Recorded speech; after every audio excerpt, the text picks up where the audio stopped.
Alright, so why don't we move on to the third chapter of episode 4, Mos Eisley Spaceport. Here we've gotten none of the mini-kits. We haven't gotten True Jedi in either story or free play, so that's a good sign. And we have not gotten the red brick. So we've basically gotten nothing, except we've completed the level, so... Oh, by the way, if you were wondering about that random character change compared to last episode, this is a new recording session. So, there you go. Alright.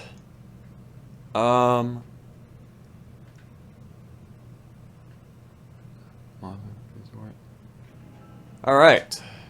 So...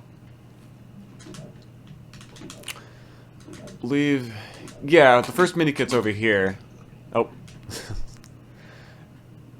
Need an Imperial character.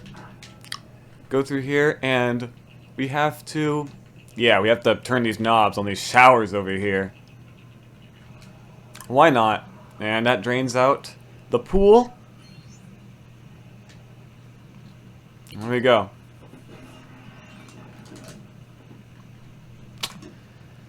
I don't think I ever explained in the story mode part about like how they changed the scene in the movie in the Star Wars Special Edition where like Luke and Ben and all them and 3PO and R2 when they first enter Mos Eisley Spaceport, they like completely changed up the scene to where... oh, yeah, by the way, another mini-kit is where we have to collect 3 carrots. So yeah, that's a thing. Anyways, yeah,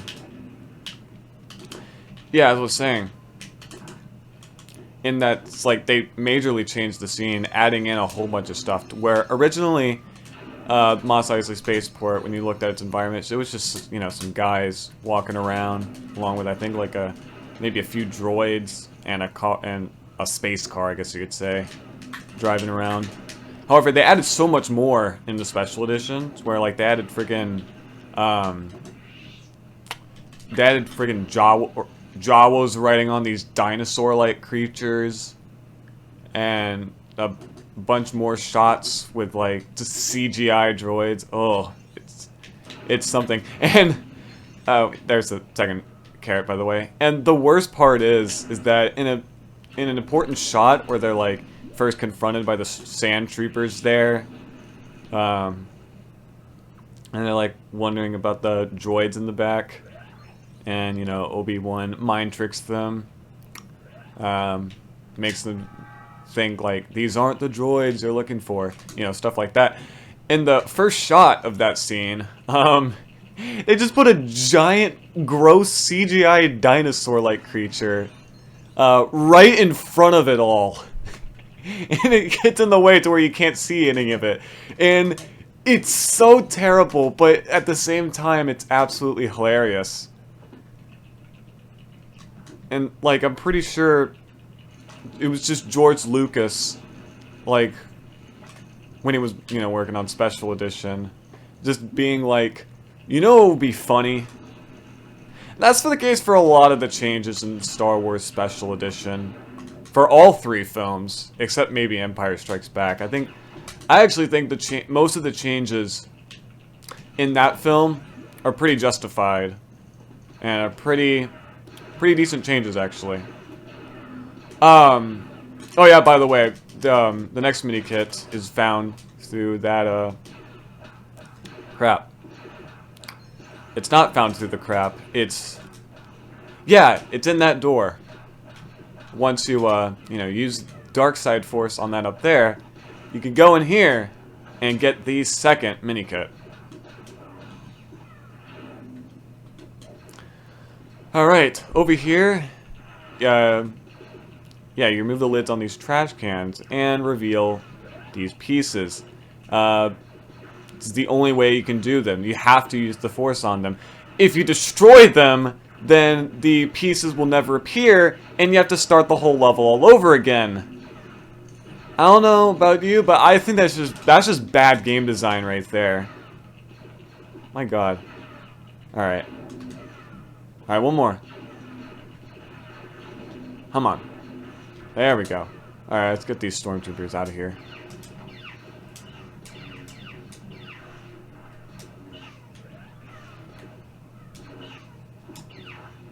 There we go. Alright, let's build this. And I need R2. And this reveals not a Minikit, but the red brick for the level. So yeah, that's great. These guys are getting pretty annoying. And now we could destroy the trash cans so that we can get some studs out of it. I think that's so stupid that I think in the complete saga you aren't able to like destroy the trash cans over there. Which I'm glad that change was made, if it was made at all, which it probably was. I wouldn't be surprised.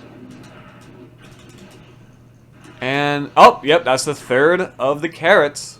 And it's located all the way up there. Now, how we get up there is, actually, we need to go over here where that bounty hunter panel is. Come on. There we go.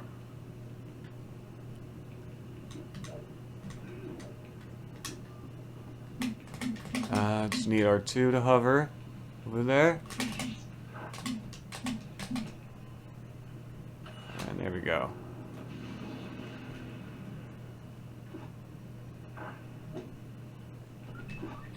No, just some stormtroopers. Alright. Or sand troopers in this case, I forgot.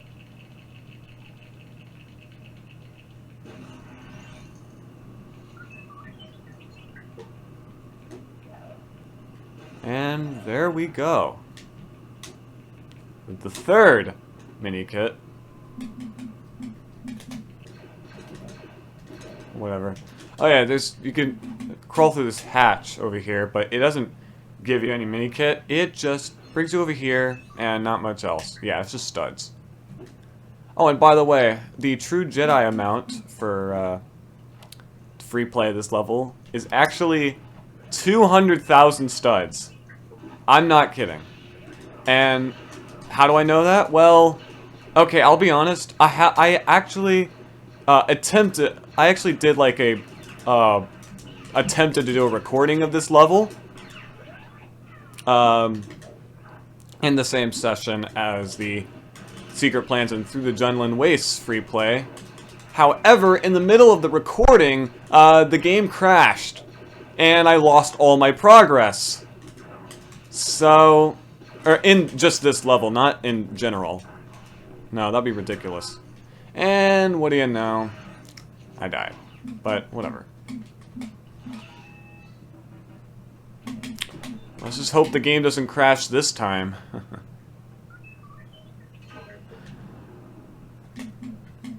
Uh-oh. Alright. There's another Minikit over here where we build this turret and we shoot some womp rats.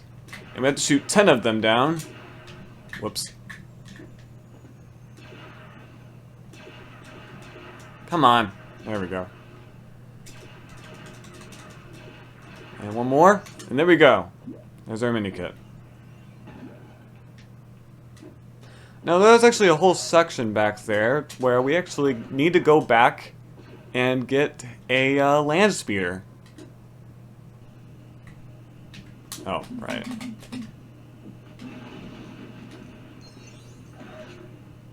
Alright. So we gotta get rid of these sand troopers over here. Alright. And yeah, we bring this Landspeeder over to the car wash. Or what would you call this? Not really a car wash, because I don't think they're called cars in the Star Wars universe. But, let's call it a car wash anyway, because, I don't know. And we bring it over to this Jawa, And he slowly approaches it.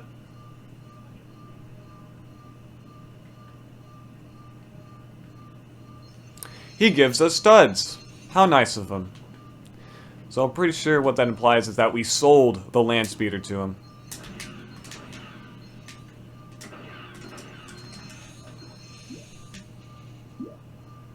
Now, I believe, if I remember correctly, that's actually like a reference to the movie. To A New Hope. It's like a certain line or something. You'll have to sell your speeder. That's okay. I'm never coming back to this planet again. Oh, by the way, yeah, this is a double score zone, in case you need some studs. And we're already at 87,000, and we just got started. Wow, what do you know?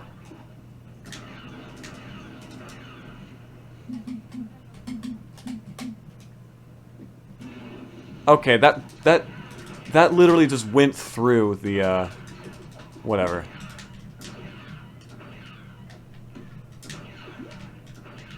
So these guys would just stop spawning. That'd be great.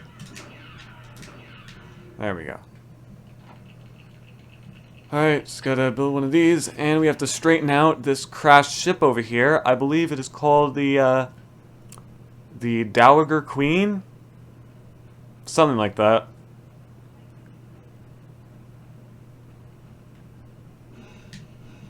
There we go. And we are able to grapple up there. And I believe this gives us another Minikit. Yep, there it is. Well, you have to, it's a Jedi to double jump up there.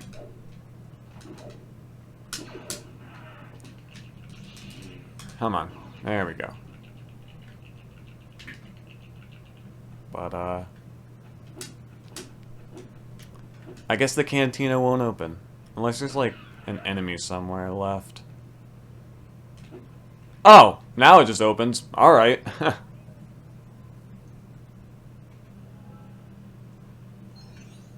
Do these give you studs? They do not. Okay.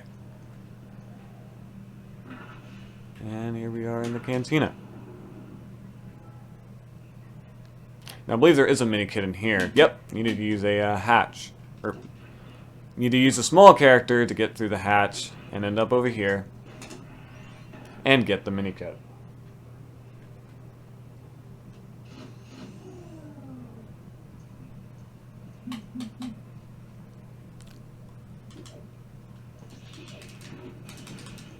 And of course those chairs give you studs. Now of course you probably, I don't think I ever explained, but like, oh yeah, by the way, in this section you have to collect 3 turnips. I believe that's what they are. They could be pumpkins, who knows? For all I know. They're either turnips or they're like, I don't know, pumpkins or something. But, anyways. Yeah, you probably know the scene in A New Hope, in the cantina, where, like, Han shoots Greedo. And the infamous amount of changes done to that. Yeah, that shot where Greedo and Han shoot, and I think, like, it's implied that everyone says, oh, Han shot first. Well, of course, they changed it in the special edition to where Han does not shoot first, but instead Greedo does. But then Han misses the shot and shoots him back. And everyone went bonkers over this. Over a shot that doesn't even last a second. Yeah, alright. It's great.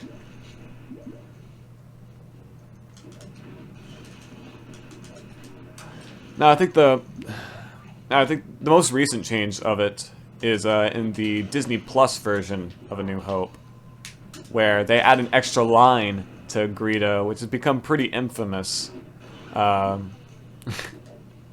Where after Han says, you know, like, yeah, I bet you have. In the previous versions of the film, it was... Oh yeah, we get some studs from these Womp Rats, by the way. It was just, He just says that, and then they shoot. They add one extra line for Greedo when he says the line, McClunky. Yes, I bet you have. McClunky.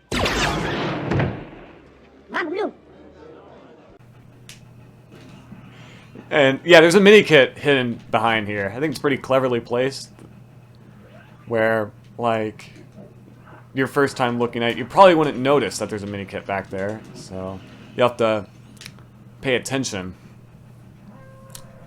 like, pretty closely in order to see, oh, there's a Minikit back there. And I'll admit, in the previous recording, I never realized there was one back there. So, yeah, I just kind of forgot.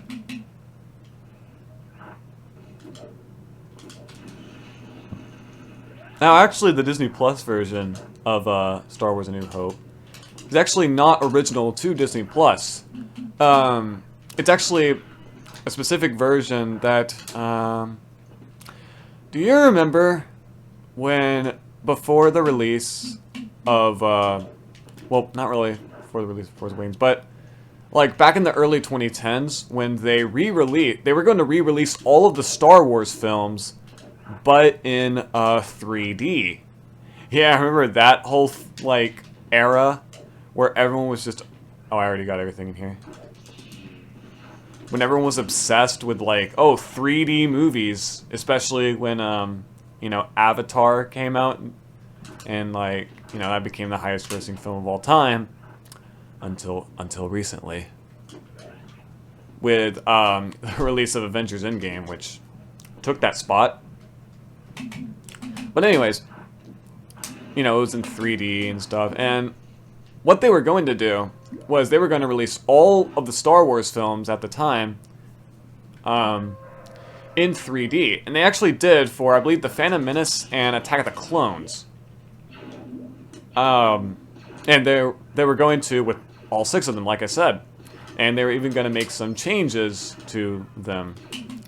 However, the Revenge of the Sith and original Trilogy 3D versions never were released. Anyways, by the way, there's a double score zone in here. And yeah, it's literally a movie theater. That's great. And yeah, it's real. I think having this as a double score zone. So there's 3 double score zones in this stage. Wow. Pretty sure this is the only one with that many. Huh. I mean, this is a pretty large level, so you can kind of see why.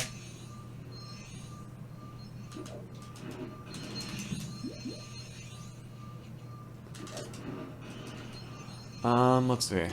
And yeah, you destroy these lights over here.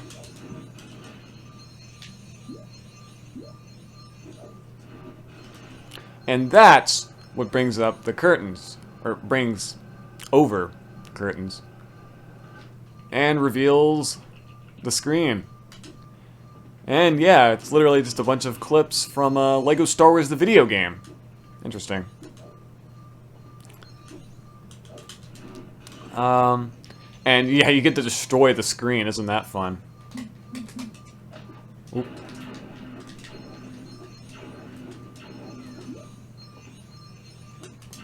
And oh, we're almost there. Oh. Oh. And there it is. We got True Jedi. Alright, and there is a Minikit located behind the screen, and now we just need one more, and we can get out of here. Now I believe, yep, the third turnip / pumpkin, don't know which, is found right there.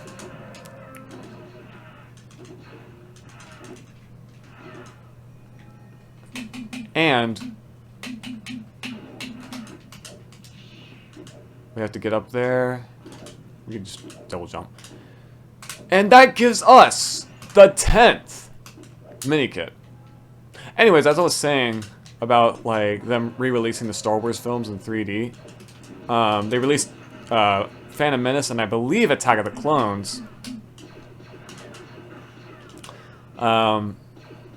And they made edits to all 6 films already. However, they more than half of them were never released because of the event of 2012. You might know what it is. Yep, it's when Disney bought out Star Wars, and that really changed a lot of things, I must say. Alright. And, oh wow! It's already opened for us. How nice. I thought we had to do a whole oh yeah, and by the way, we got super lightsabers, which I believe is similar to super blasters, to where the damage dealt with like lightsabers is doubled, and all lightsabers become purple rather than their normal colors, which is pretty cool if you ask me. Now, there was an extra similar to it in LEGO Star Wars, a video game just called Purple, where lightsabers are purple. And yeah, by the way, the Minikit build for this level is the Landspeeder. And we now have 38 out of 99 gold bricks.